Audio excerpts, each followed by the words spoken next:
Professor doctor Deepak Singh. आज हम लोग सिफिलिस डिजीज पे डिस्कस करेंगे। क्या है, कैसे इलाज करते हैं इसका, हम लोग कैसे प्रिवेंट करना है। सिफिलिस एक बैक्टीरियल डिजीज है। बैक्टीरिया का नाम है ट्रिपोनिमा पैलिडम।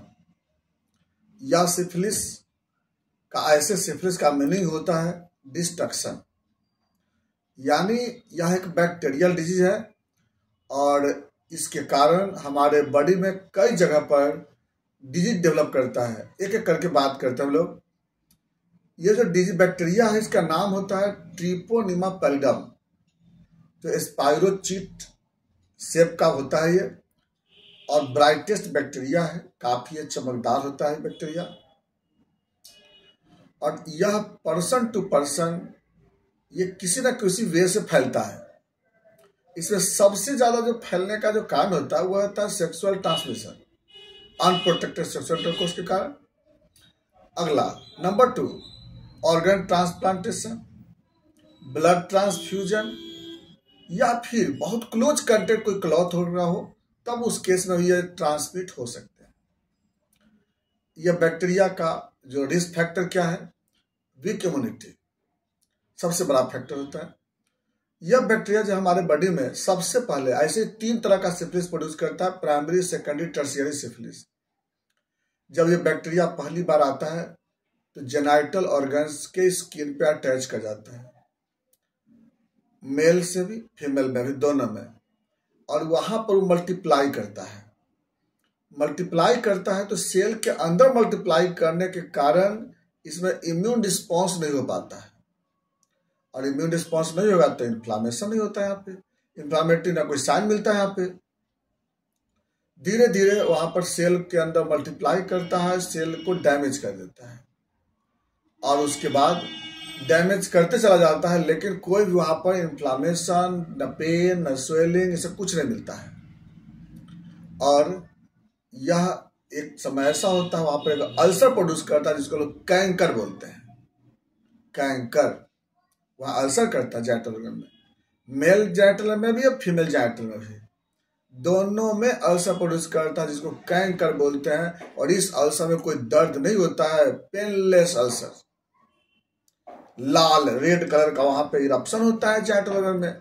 पेनिस पे देखेंगे वहां पे भी ग्लास पेनिस पे या फॉर स्किन के अंदर वहां पे रेड कलर के होते हैं पैच बने हुए बड़े से, और दर्द भी नहीं होता है पेशेंट में उसमें।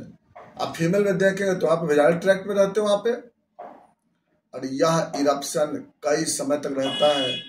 जेनिटल ऑर्गन एट्रोफी हो जाते हैं। उसके बाद यह कुछ दिनों के बाद यह फेशियल स्किन पे चला आता है बैक्टीरिया। माउथ में आने के बाद माउथ में भी अल्सर प्रोड्यूस करता है, क्रोनिक अल्सर प्रोड्यूस करता है, फेस पे अल्सर प्रोड्यूस करता है। और यह अल्सर होने के बाद फिर यह इसे सेकेंडरी बोलते हैं ना, और यह बैक्टीरिया फिर यह बॉडी के अंदर कार्डियोवास्कुलर सिस्टम में और सीएनएस में चला जाता है। ये कार्डियोवास्कुलर सिस्टम में यह आर्टरी में गुम्मा बना देता है, वहां पे ब्लड वेसल को डायलेट कर देता है, ब्लड वेसल को खराब कर देता है वहां पे। और उसके बाद ये नर्वस सिस्टम में चला जाता है, ब्रेन में, स्पाइनल कॉर्ड में, जहां पर न्यूरोसिफिलिस प्रोड्यूस करता है। तो इस तरह से सिफिलिस जो है हमारे बॉडी के जेनिटल ऑर्गन से लेकर नर्वस सिस्टम तक अटैक करता है। वही नहीं, अगर कोई फीमेल में सिफिलिस का इन्फेक्शन हो और अगर वो प्रेग्नेंट हो गई, पहले तो बड़ा मुश्किल होता है प्रेगनेंसी होने में, इनफर्टिलिटी प्रोड्यूस कर देता है। अब प्रेगनेंसी हो भी गया ना तो वह एवर्सन हो जाता है, या स्टील बर्थ होता है बच्चों का, या अगर जन्म लिया तो कोई ना कोई कंजेनाइटल डिजीज पैदा लेते हैं। ऐसा होता है सिफिलिस का बहुत भयानक रूप। तो ये तो समझ में आ गया कि सिफिलिस हमारे बॉडी में क्या करता है, क्या क्या करेगा प्रोड्यूस।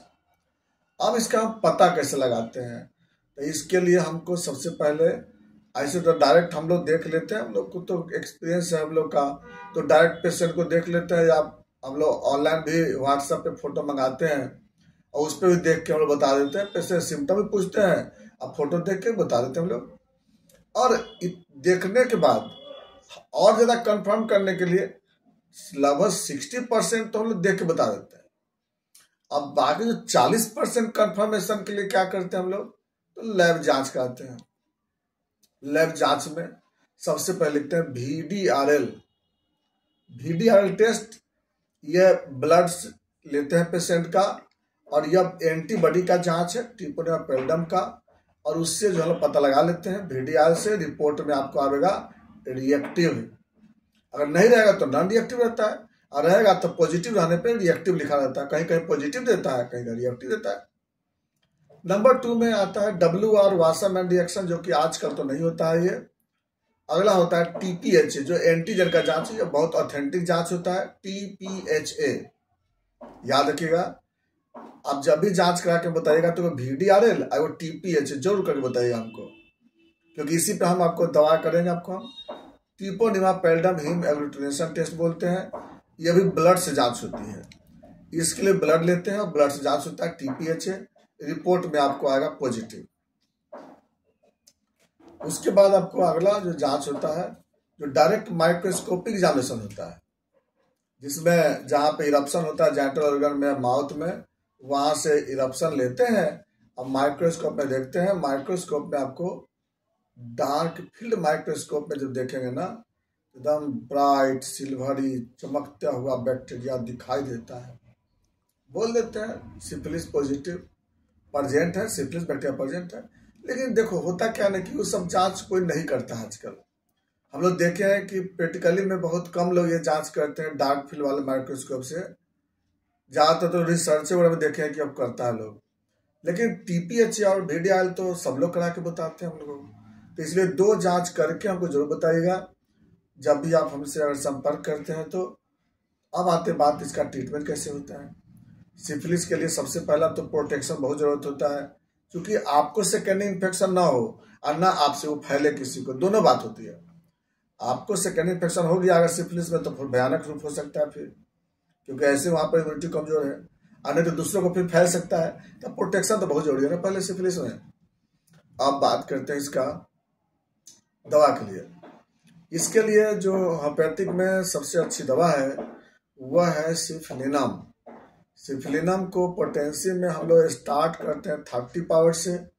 30 पावर पहले हम लोग सब दिन भर में 2 बार देते हैं, 5 बूंद सुबह 5 बूंद शाम। ऐसे डायरेक्ट टंग पे भी ले सकते हैं, और नहीं तो आप पानी के साथ भी दे सकते हैं। लगभग 1 महीने के बाद फिर 200 पावर में देते हैं। उसके लिए एक ही बार देते हैं, दिन भर में एक बार 200 पावर में सुबह सुबह देते हैं। उसके बाद अगर जैसा केस हो उसके अनुसार मतलब फिर 1M 10M CM, वो तो डिपेंड करता है पेशेंट पे, कितने दिनों पे हमको रिपीट करना है, कैसा कंडीशन होता है, क्योंकि हर पेशेंट अलग अलग होता है ना। उसके बाद दूसरी दवा इसमें लोग चलाते हैं अल्सर को ठीक करने के लिए मर्कसोल। मर्कसोल भी डिपेंड करता है पेशेंट पर, लेकिन हम लोग स्टार्ट 30 पावर से स्टार्ट करते हैं, सुबह शाम देते हैं पेशेंट को। 3rd नंबर में चलाते हैं हम लोग कलकड़िया फॉस।